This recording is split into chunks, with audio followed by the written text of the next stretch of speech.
अध्याय 2। एक काल्पनिक दुनिया में। मेरा सिर दर्द कर रहा है, यही पहली बात थी जो रिक के दिमाग में आई। अच्छा एक सेकंड रुको, मरने के बाद भी मुझे दर्द क्यों हो रहा है? रिक हैरान था। आगे बढ़ते हुए रिक को एहसास हुआ कि किसी तरह जादुई तरीके से वह अपने शरीर के अंगों को धीरे धीरे महसूस कर सकता है। रिक ने अपनी आंखें खोलने की कोशिश की लेकिन उसे ऐसा करने में संघर्ष करना पड़ा। 15 या 20 मिनट की कोशिश के बाद आखिरकार वह देख पाया कि उसके आसपास क्या हो रहा है। सबसे पहले उसने एक साधारण सी छत देखी। अपना सिर हिलाने पर उसे एक छोटा सा सोफा और कुछ बुनियादी चीजें जैसे कि एक वैनिटी मिरर और कुछ रोजमर्रा की जरूरत की चीजें दिखाई दी। रिक अपनी मनस्थिति से उलझन में था। मेरे साथ जो हुआ, क्या ये पुनर्जन्म का मामला है? रिक ऐसे मामलों से पूरी तरह अनजान नहीं था, लेकिन उसने ये सभी मामले या तो फिल्मों में देखे थे या फिर पूर्वी काल्पनिक उपन्यासों में।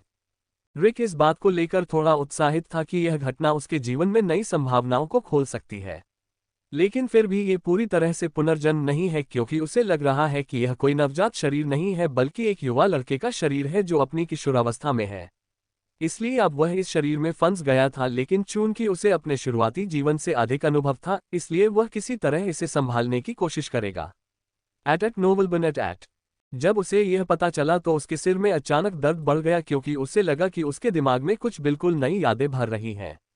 उसे याद है कि वह एक नए परिवार का हिस्सा था। एक पिता, एक माँ और दो बहनें। उसे अब याद है कि कैसे शहर के मुखिया के बेटे ने उसे नदी किनारे धकेल दिया था। कैसे नदी में लुढ़कते समय उसके सिर पर चोट लग गई थी। उसे सब कुछ याद आ गया और अब उसका मन क्रोध से भर गया। ये देखकर उसे आश्चर्य हुआ क्योंकि उसे किसी और की ओर से गुस्सा आ रहा था। ये स्मृति विलय की वजह से होगा, रिक फुसफुसाया। रिक को अपनी यादों से इस जादुई दुनिया के बारे में पता चला जिसमें वह अब रहता है। हालांकि कुल मिलाकर धुंधली, लेकिन दुनिया के बारे में उसकी यादें स्पष्ट थीं। यहाँ के लोग प्रकृति के साथ सामंजस्य में रहते थे। उनका जीवन उसे आदिम लगता था। लोग जीवन में अपनी सुख सुविधाओं के लिए जादू का इस्तेमाल करते थे। कोई कार नहीं, कोई मोबाइल नहीं और कोई कंप्यूटर नहीं। रिक को धरती पर जीवन के बारे में बिल्कुल भी जानकारी नहीं थी। अब उसे एहसास हुआ कि इस तरह से भी जीवन संभव है। यहाँ के लोग अपना भोजन खुद उगाते थे और इसी तरह अपना जीवन जीते थे। एक बड़ा अंतर जो उन्होंने इस दुनिया में अपने जीवन की तुलना में पाया वह ये था कि यहाँ के लोगों के पास किसी भी तरह का पैसा नहीं था। यहाँ लोग सीधे भोजन या सेवा का उपयोग किसी भी चीज के लिए विनिमय करने के लिए करते हैं जो उन्हें दूसरे पक्ष से करवाना होता है। रिक को यह आदिम लगा, लेकिन ऐसा नहीं है कि वह यहाँ के कानून बदल सकता है, इसलिए उसे शायद आगे बढ़ जाना चाहिए। मुझे अपने जीवन में दूसरे मौके के लिए जो नया शरीर मिला है उसे देखने दो, ये कहते हुए वह उठा और कमरे में लगे आईने की ओर चल दिया। सबसे पहले उसके दिमाग में आया, ओह शिट। उसने जल्दी से अपनी पैंट चेक की। जब उसे अपनी मर्दानगी का एहसास हुआ तो उसने राहत की सांस ली। रिक ने कहा, यह आश्चर्यजनक था। उसके आश्चर्य का कारण वह लड़का था जो आईने में उसे घूर रहा था, जिसके पास हरी पुतली और लंबे हरे बाल थे। वह 5 फीट का था और इतना सुंदर था कि वह सीमा रेखा पर स्त्री जैसा लग रहा था। अगर इस चेहरे वाली लड़की धरती पर होती तो भगवान जाने कितने लड़के उसके साथ एक रात बिताने के लिए अपनी जिंदगी में सब कुछ दे देते। हाँ। इस समय कमरे का दरवाजा खुला और एक कम कपड़े पहने हुए लाल बालों वाली महिला उसकी नजर में आई। उसने काले रंग की पोशाक पहनी हुई थी और उसकी उम्र 30 के आसपास थी। रिक उसकी बड़ी लाल आंखों में आंसू देख सकता है। ओह रयू, तुम कैसे हो मेरे बच्चे? दुर्भाग्यपूर्ण रयू की यादों से जो अब नई दुनिया में चली गई थी, रिक को पता चला कि वह उसकी नई माँ थी। इससे पहले कि रयू उसे जवाब दे पाती, उसने अपनी आगे की पूछताछ जारी रखी। क्या तुम्हें कहीं भी दर्द हो रहा है मेरे बच्चे? इसके बाद वह फूट फूट कर रोने लगी। अम्मन, मैं बहुत डर गई थी, बहुत डर गई थी। वह लगातार उसके पूरे चेहरे पर चुंबन देती रही। रयू जवाब देना चाहता था लेकिन अब वह उसके विशाल स्तनों के बीच दबा हुआ था और कुछ भी नहीं बोल पा रहा था। 5 मिनट तक उसकी रोने की आवाज सुनने के बाद उसने उसे दूर धकेला और कहा, मैं ठीक हूं माँ, कृपया अब रोना बंद करो। रिक कोई लंबी बातचीत जारी नहीं रखना चाहता था क्योंकि इससे उसकी पोल खुल सकती थी। इसलिए उसने फैसला किया कि वह बातचीत को छोटा रखने की कोशिश करेगा। अध्याय 3। उसकी माँ का शरीर। मुझे अपना सिर दिखाओ मेरे बच्चे, उसने अपने हाथों से अपने आंसू पोंछते हुए कहा। उसने उसके सिर को नीचे दबाया और उसके सिर के अलग अलग हिस्सों को छूकर और दबाकर उसके सिर पर किसी भी तरह की चोट की तलाश शुरू कर दी। रिक ने खुद को फिर से अपनी माँ की गोद में पाया।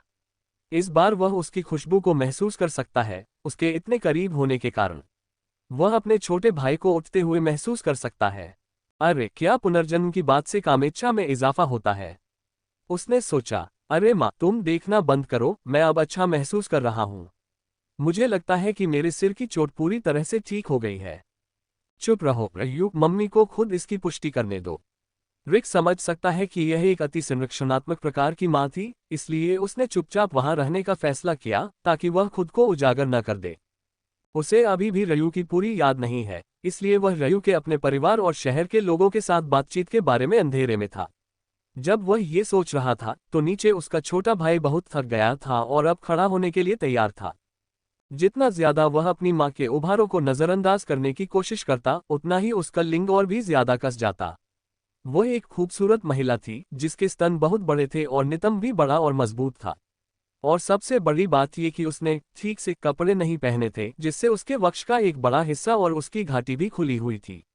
एट नोबल बनेट एट अपने मन को किसी कल्पना में डूबने से रोकने के लिए गहरी सांस लेने की कोशिश करते हुए उसने फिर से अपनी माँ की खुशबू से नाक को भर लिया। रिक अब निराश हो रहा था, लेकिन सौभाग्य से इस बार उसकी माँ ने उसे अपने चंगुल से मुक्त कर दिया।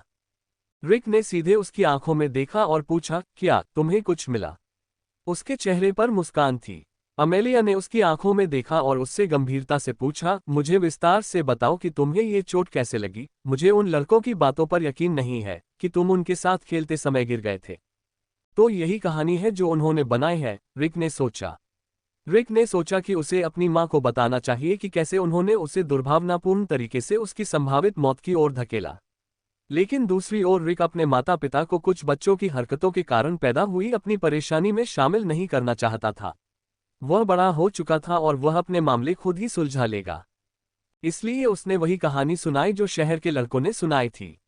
माँ, मेरा मानना है कि कोई भी ऐसा नहीं चाहता था, इसलिए इस मामले को छोड़ो, मैं ठीक हूँ और तुम्हारे सामने हूँ, है ना?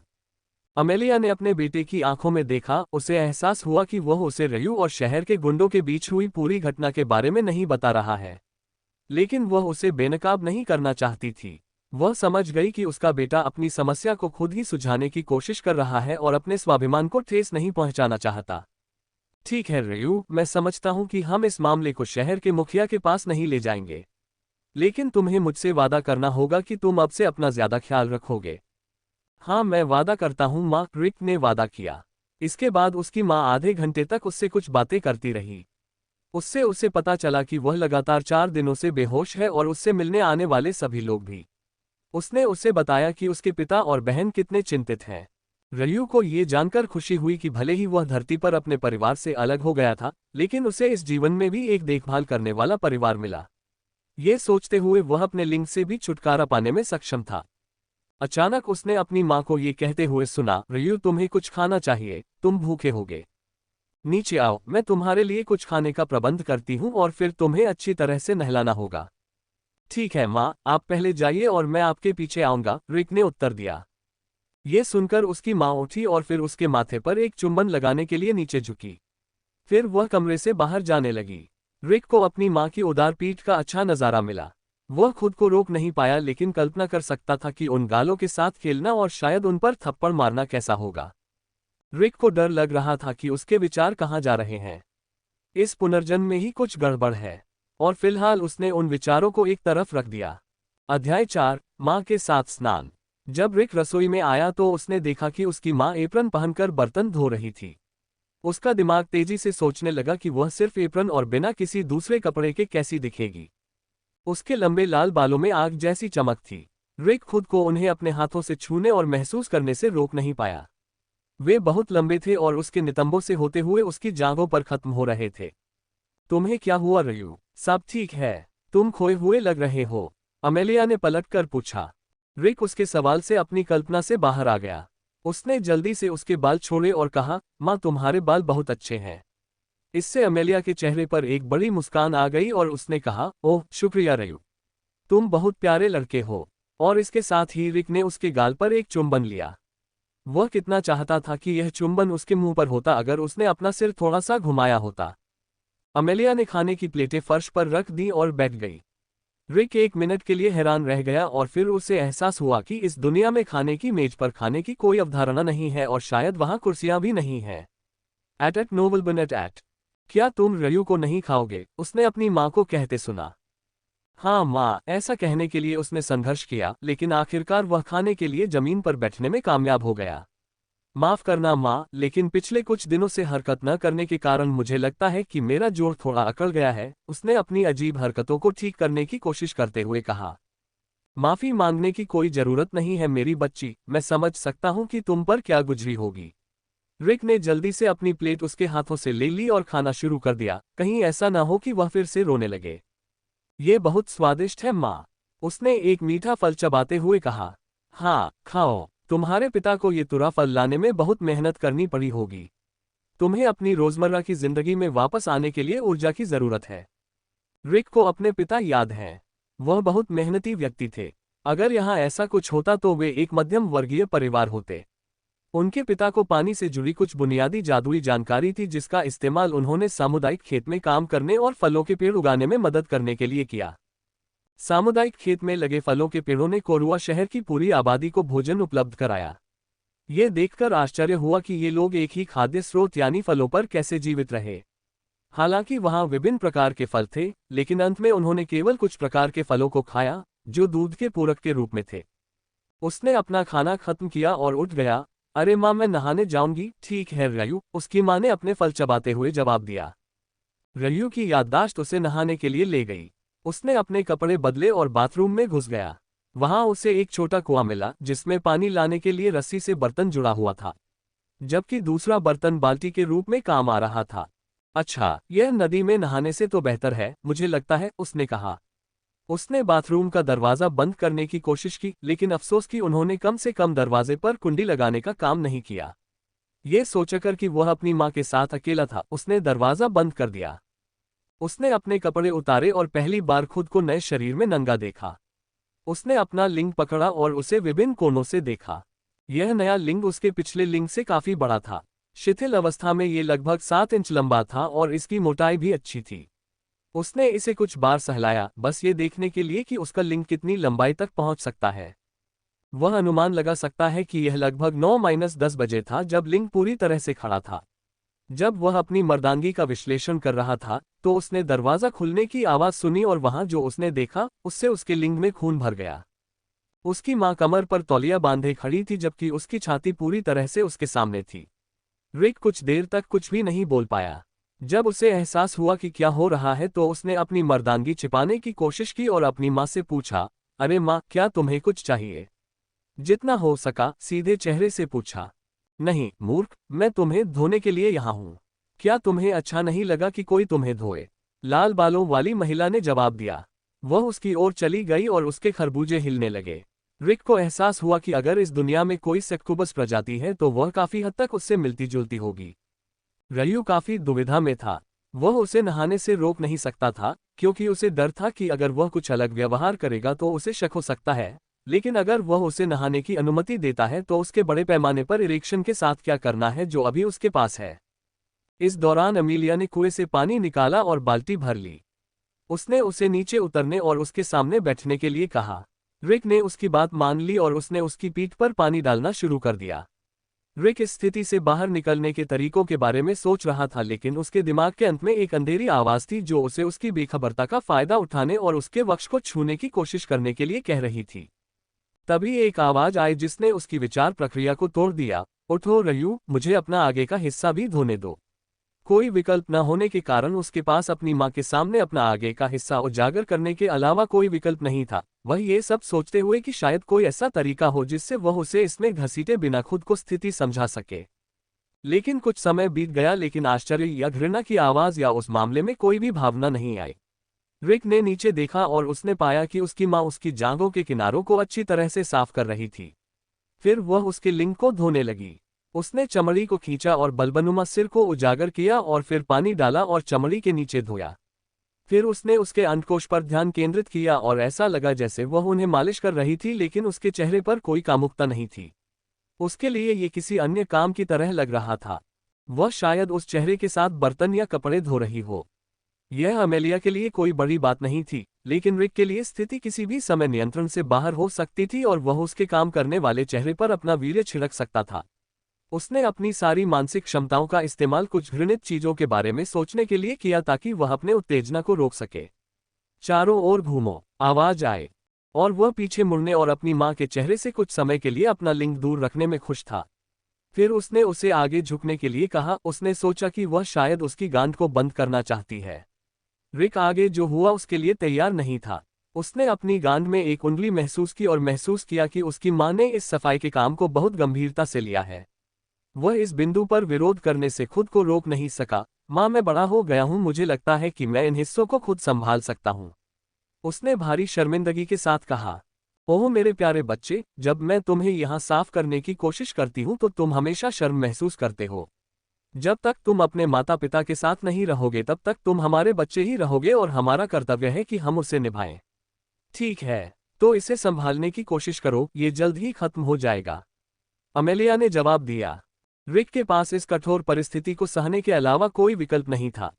आखिरकार 5 मिनट तक उसकी गांड में उंगली करने के बाद वह रुकी और उसके पैर धोए और अपना तौलिया हटाकर उसे देते हुए कहा, यहाँ रयू, तुम अपने आप को सुखा सकते हो। रिक को बस एक पल के लिए अपनी मां की खूबसूरत गुलाबी दरार एक अव्यवस्थित लाल झाड़ी में छिपी हुई दिखाई दे रही थी।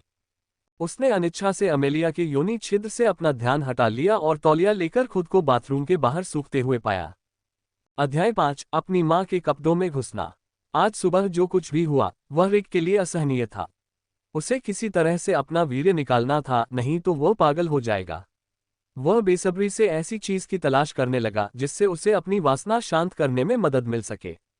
और वहां एक कोने में उसे काले कपड़े मिले जो उसकी मां नहाने से पहले पहन रही थी।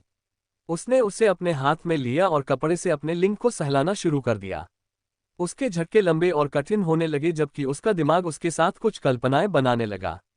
उसने कल्पना करना शुरू कर दिया कि उसकी मां उसे स्ट्रिप टीज दे रही है।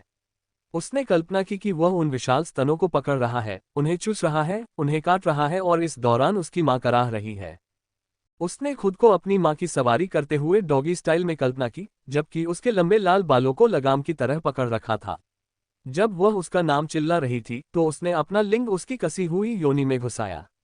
और बस इतना ही, वह अपने वीर्य को रोक नहीं पाया जो अमेलिया के कपड़ों पर छलक रहा था। जब उसने अपनी वासना से छुटकारा पाया तो उसे एहसास हुआ कि वह बहुत बड़ी मुसीबत में है क्योंकि उसका वीर्य उसके सारे कपड़ों पर फैल गया था। वह अपनी मां को ये कैसे समझाएगा? किसी तरह उसे लग रहा था कि अगर वह उसे बता भी दे कि उसने उसके कपड़ों पर वीर्य गिरा दिया है तो भी उसे कोई आपत्ति नहीं होगी। लेकिन उसके दिमाग का समझदार हिस्सा उसे रोके हुए था। किसी तरह उसने अपनी मां के कपड़ों में वीर्यपात के अपमान से बचने की योजना बनाई। अमेलिया खुद को धो रही थी। वह यह महसूस करने से खुद को नहीं रोक पा रही थी कि उसका बेटा बड़ा हो गया है और अपने फैसले खुद लेने लगा है। वह अपने बेटे के बारे में खुश महसूस कर रही थी।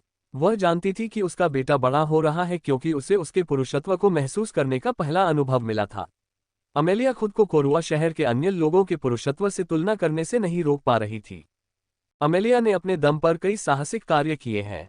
उसे सर्दियों के दौरान अपने परिवार के लिए आपूर्ति सुनिश्चित करने के बदले में कई बार यौन सेवाएं देने के लिए कहा गया था। इसलिए वह एक अनुभवी महिला थी, लेकिन फिर भी उसे यकीन नहीं था कि वह अपने बच्चे पैदा करने वाले छेद में ये सब ले पाएगी या नहीं। कोरुआ की अर्थव्यवस्था समान विनिमय के सिद्धांत पर काम करती थी।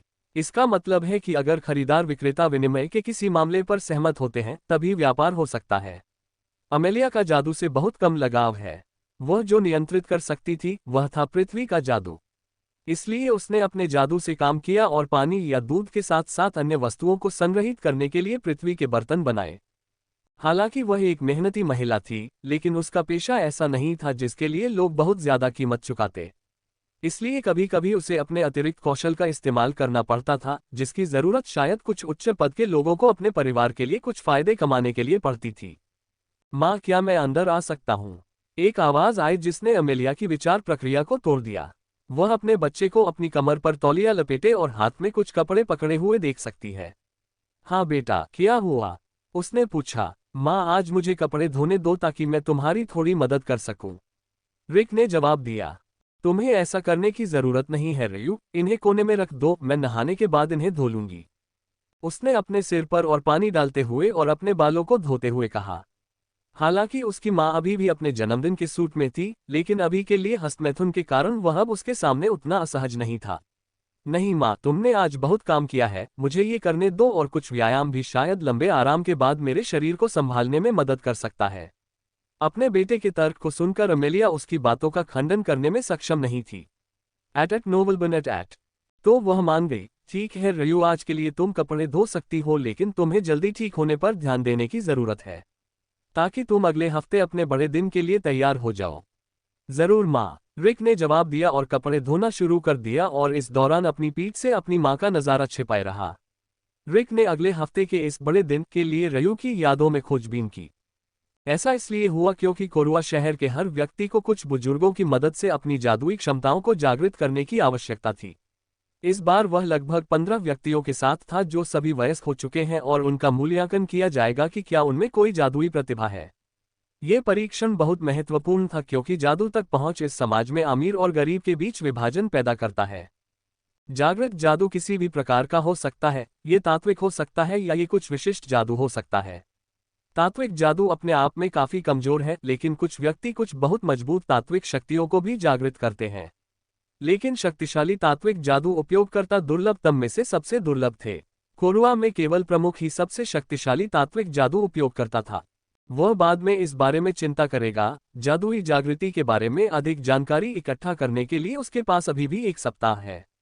अभी के लिए वह अपनी मां की ब्रा पर जोरदार तरीके से काम कर रहा था। जब तक वह सक्षम नहीं हो गया, उसने अपने कपड़ों से सारा वीर्य निकाल लिया। उन्हें वहीं छोड़ दो रयू, मैं उन्हें धूप में रख दूंगा, अमेलिया ने कहा। ठीक है माँ, मैं वैसा ही करूंगा जैसा तुम कहोगी। अब जब वह नहा चुका है तो उसे अपनी माँ से भिड़ने और खुद को उजागर होने के खतरे में डालने की कोई जरूरत नहीं है। अब वह इस दुनिया के बारे में और अधिक जानने के लिए और अधिक निरीक्षण करने की कोशिश करेगा। रिक आराम से अपने बिस्तर पर सो रहा था और इस बारे में सोच रहा था कि अब उसे क्या करना चाहिए। ऐसा लगता है कि उसकी छोटी बहन अभी अपनी दादी के साथ थी क्योंकि वह अपनी छोटी बहन को उसके भाई के बारे में इतनी चिंता करते हुए नहीं देख सकती थी। और उसके पिता इस समय खेतों में काम कर रहे थे। उसकी एक बड़ी बहन भी थी जिसकी शादी हो चुकी है और अब वह अपने पति के साथ कोरुआ में एक अलग जगह पर रहती है।